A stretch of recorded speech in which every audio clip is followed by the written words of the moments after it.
Welcome back, everyone! This week we're at Gopher Dunes doing the Gopher Dunes XC. It's my second ride of the year. I don't remember how to ride. Fuck it, just send it. By send it, it's slow going. This is my best performance. I did have a lot of fun.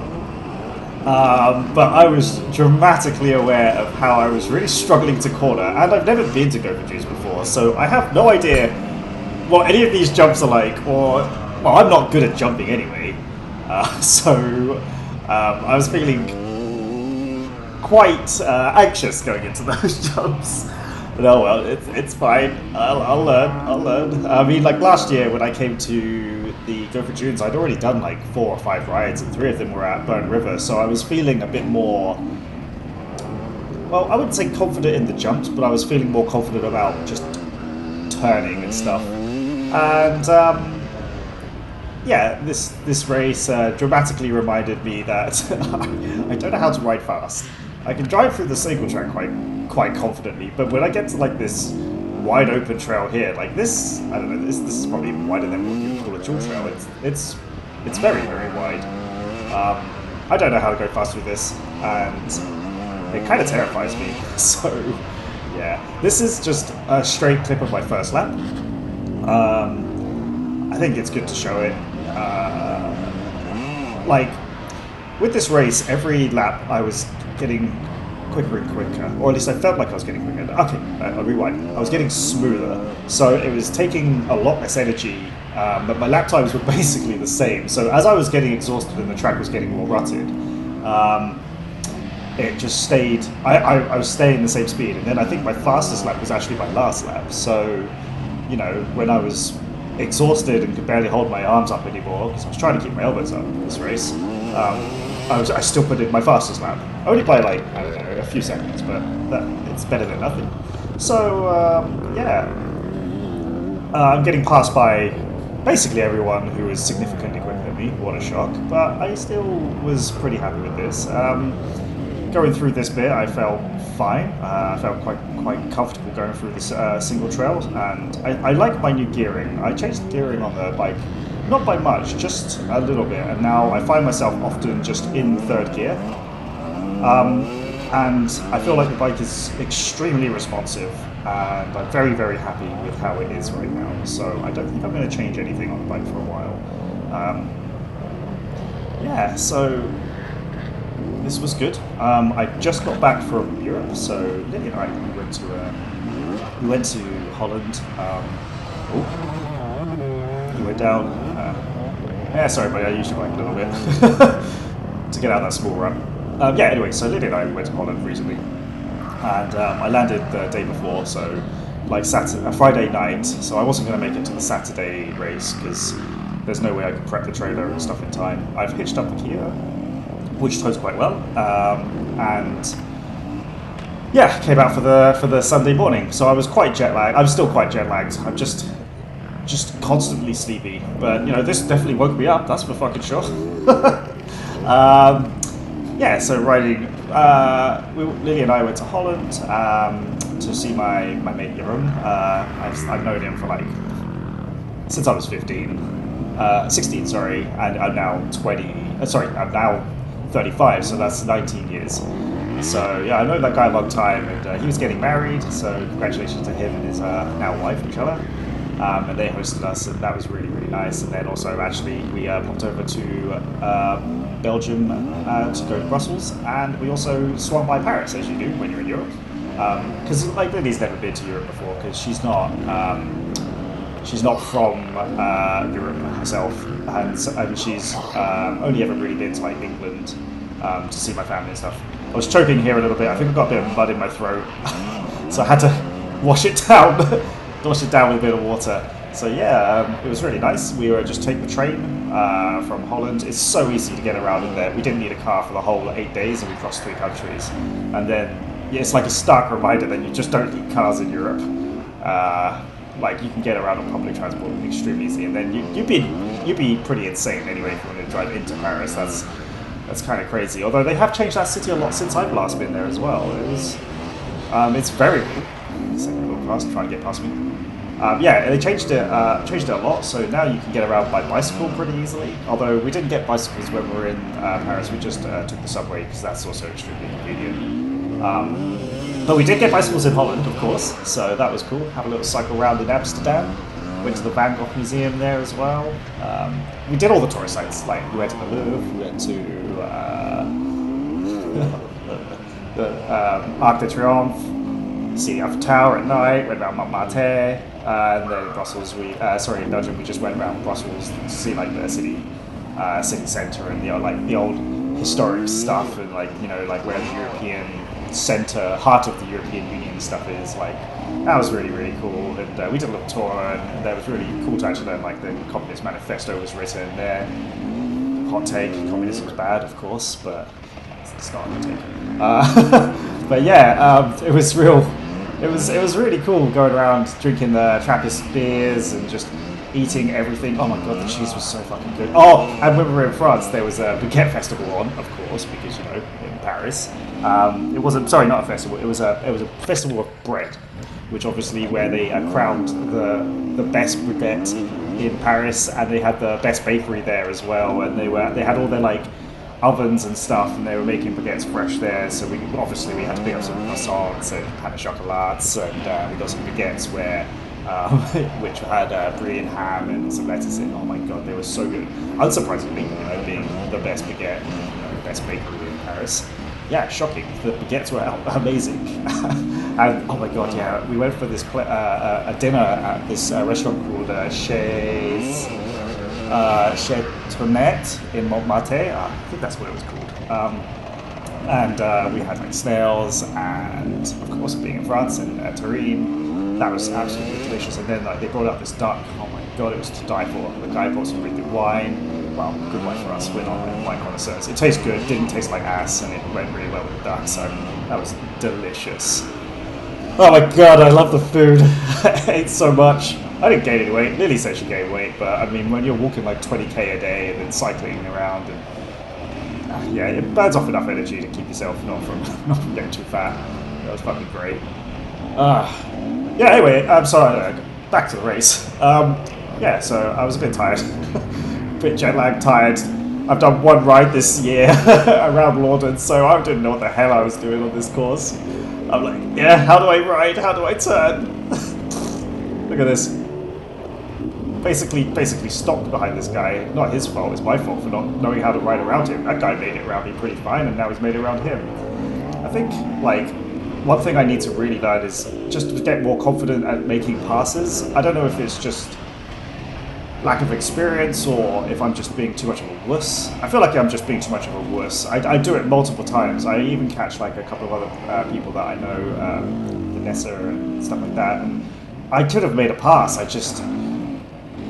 Well, actually, when it came up behind her, I just wanted a drink at first, but because I knew I could take a quick drink and a breather, and then I was going to make a pass. But then I just get too spooked. I don't know if it's just I just don't want to knock someone off or feel bad. But I mean, you can get a bus through some of these fucking things. I'm just being a wuss, and like you can see on this lap, I don't really know where I'm going. I've lost track of the person in front, so I can't really follow them so well right now.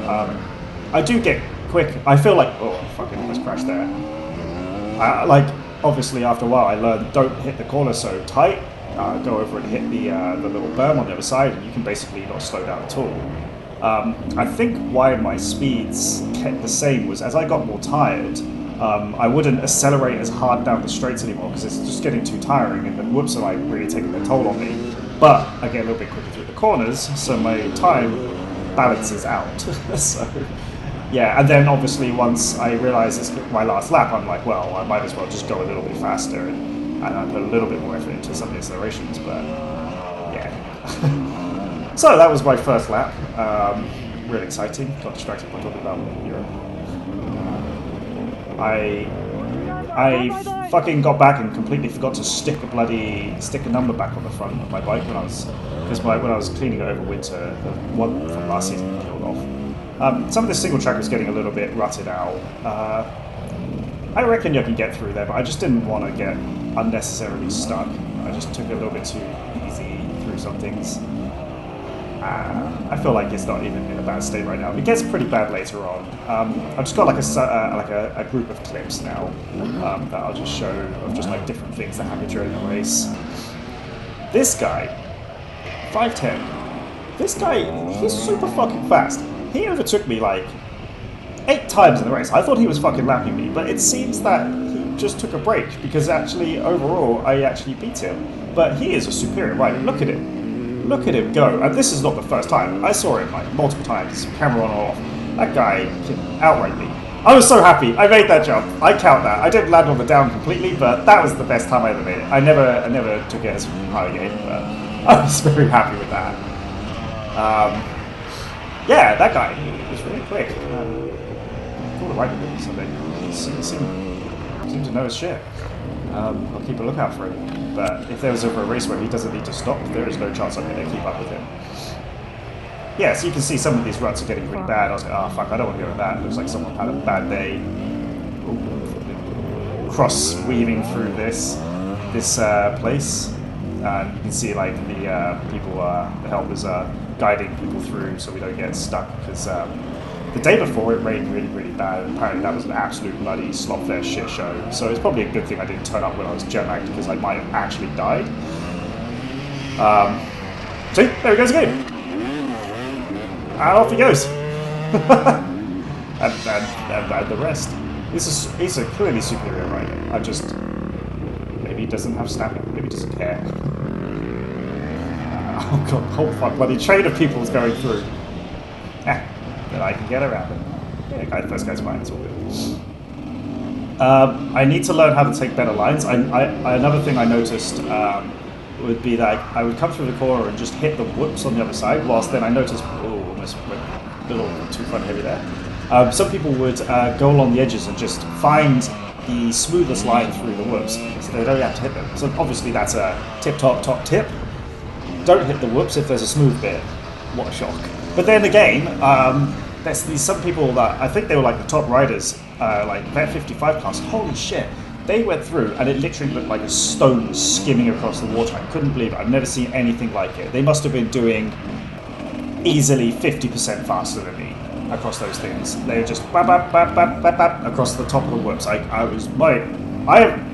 not usually like shocked when someone overtakes me, but that was like so shocking just watching that. I think this was another one of those things where I struggled to overtake someone. I've been following him from a few seconds, but I guess I'm cutting short. And here I'm catching up with Chris. So Chris made it out as well today.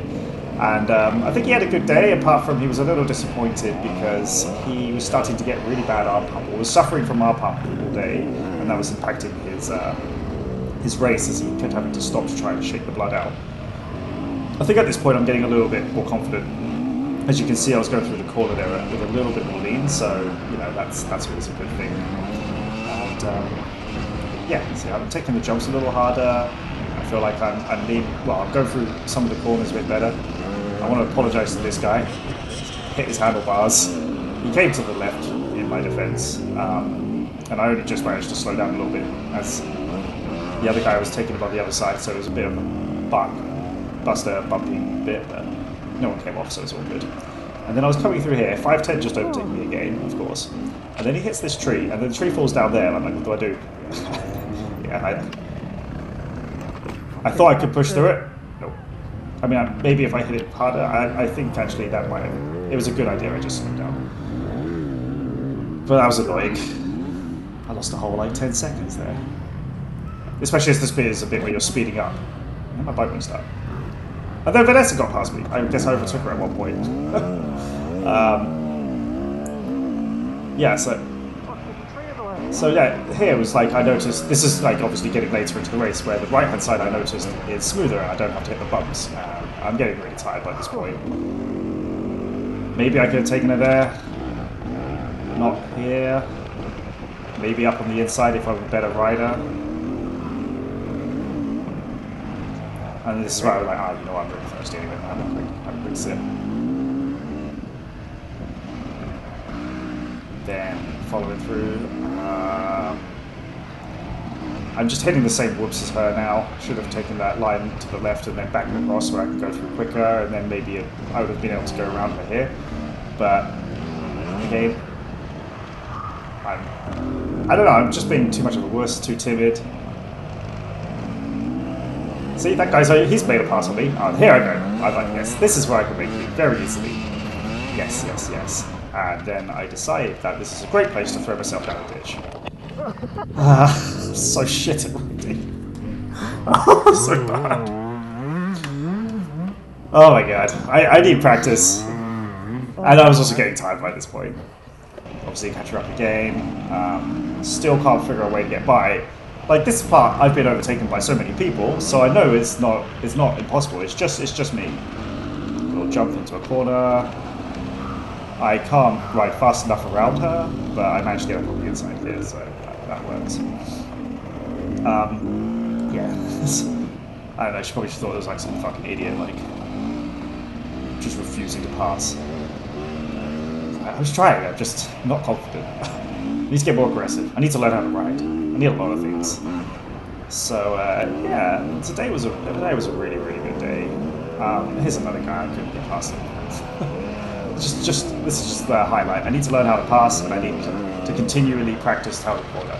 Get some more MX practice. I mean, we got RJs in a couple of weeks, and I'm doing the Midhurst Trail ride this Sunday, so that should be nice. Big load of single trail practice, and well, I won't be able to get out to RJ's to practice the course before the race, but I've heard it's a lot of single trail, and I'm quite happy on the single trail.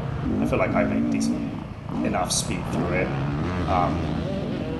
So yeah, I'll just try and keep that going. So, yeah, all in all, I came 15th out of 26 in class and 57th out of 102 overall. So yeah, that'll do. See ya.